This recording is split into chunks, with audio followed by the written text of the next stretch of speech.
Hi friends, this is Betty with Betty Krause Art, and today I'm going to be doing a quick video on how I ship art on paper. This is a 9x12 piece, so I'm going to show you the supplies I use and also the process I use to get this ready to be put in the mail. All right, so we are ready to get started, and I've got art on paper here that I'll be using. This is a 9x12 piece that's been varnished, so it is ready to go. And what we're going to be using today is backer board. These are 11 by 14 inches, and you can find a link in the notes that will take you to my Amazon page where you can order them. You're going to need a pair of scissors, some packaging tape,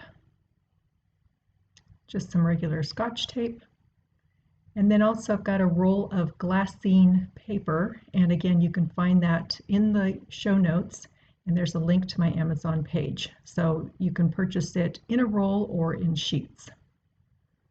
An alternative to that would be to just use some cello bags and just get a 9x12 cello bag and put it in that. Since I had glassine paper at home, I bought this roll years ago. It's lasted quite a while, and so I am trying to use that up before I use some alternative.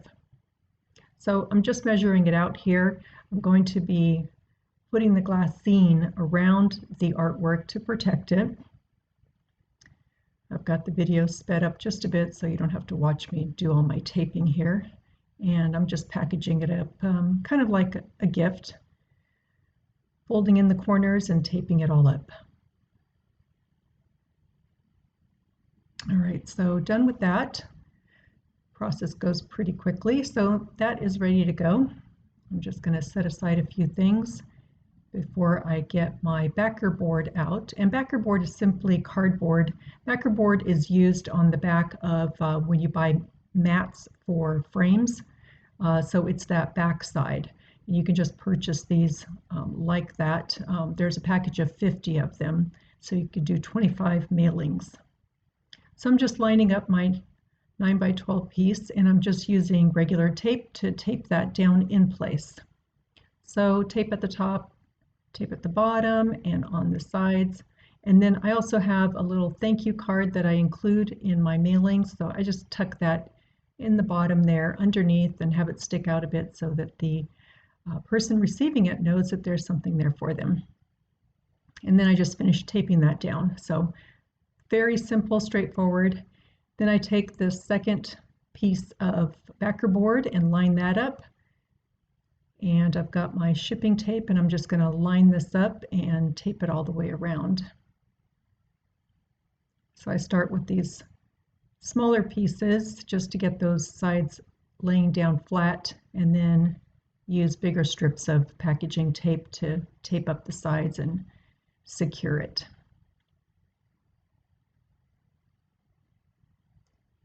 And I'm just trimming off a little excess that's on the edges there.